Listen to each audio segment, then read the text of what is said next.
PS275 from Mr. Hobby. Here's a breakdown and put together in case you ever need to service or maintenance it. This is a trigger style brush, dual action. You'll notice this little coupler on the bottom. This is for canned air kits. So if you're not using anything like that, then it's just a standard 1/8 fitting on the bottom. So I guess while I'm here, I'll start with the air valve. All you need is a maintenance tool to get in there and catch that little brass screw on the fittings on both sides, the little slots, and just unscrew the bottom of that. Be careful of that because as you can see, that spring wants to get out of there as fast as it can, and you could lose some parts. That's why I always have a terry cloth around or something like that. Now this will give you access to that plunger spring and the plunger itself. Now if you need to, you can remove the air valve casing. I just use some anti-mooring pliers to not damage the finish, and it comes right off. There is one little O-ring on the bottom of here. Okay, I guess I'll move to the back of the brush. This is the handle here. There is a fluid control knob. Depending where you set this will determine how far you can move that trigger back. So for a complete disassembly, I'll go ahead and take that out. Then the back handle. This will expose the needle and the needle chuck screw. If I loosen that, the needle won't move. And now you can take it out.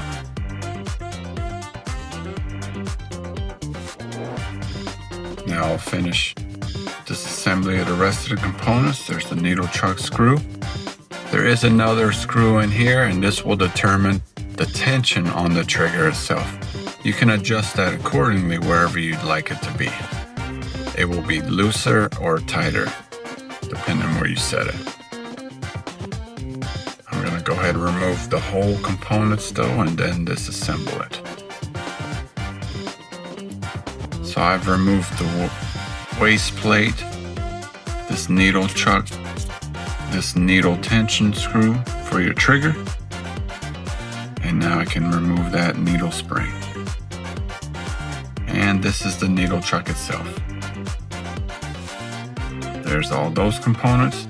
Now once you remove that, there is a spring inside there as well, so take note of that because it will fall right out. Now I can have access to that slide cam in there. It could fall right out too, but you normally have to push on it a little bit. So we'll move on from that for the moment. Now to get the trigger lever off, you just need a small precision flathead screwdriver so you can turn that little screw on the body there.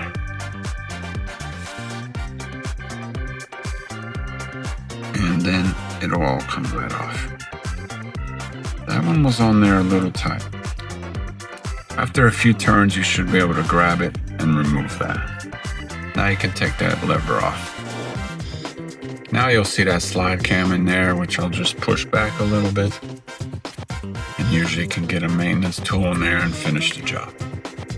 Now you can remove that. Take note of the manufacturer's grease in there. If you do a deep clean, you do want to put some back before putting it back inside the body. Now this will show you access to that packing screw there. So you just need another maintenance tool there. Get it inside that screw, grab it, and unscrew it. It'll usually come with your tool, so I just like to leave it on in case I need to replace that little seal on there or give it a deep clean. Now it looks like it's just the front end of the brush, so I'll remove that protective cover for that needle, which gives me access to the air cap itself, exposing that nozzle. Now they do have a little wrench provided, but just be careful when taking the nozzle on and off. Just start at the top and move it till you feel it catch the little flat spot of that nozzle, and now you can give it a turn. Once you turn it just a little bit, it'll come right off. And that's a breakdown of your PS275. Okay, putting it together is just kind of reverse order. I try to keep them in some type of alignment on how I broke it down.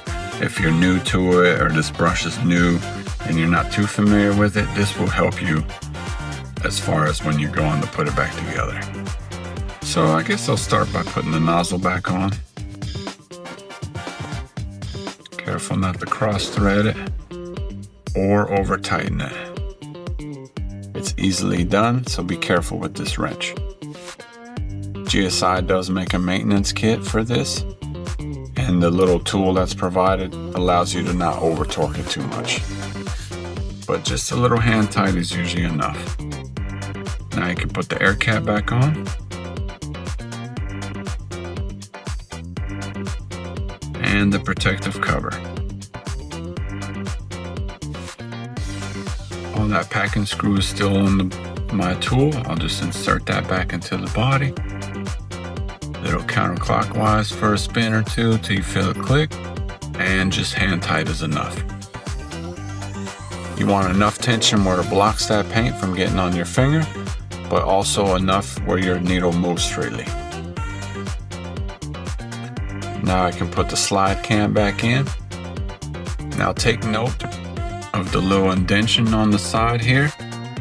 It's very small little area here, but that needs to be facing forward so that trigger gets the right amount of flow and action. Just pop that back in there. A little bit of grease on my hand. And now you can put the spring back in. Looks like it's a good time to put these components back together. So I'll grab my needle chuck. I'll put the spring on the end of that shaft. Then I can insert it into what do we call this again, folks? Into my waist plate. And now I can grab my tension screw. This will lock it all into place. And now I can install it onto the body.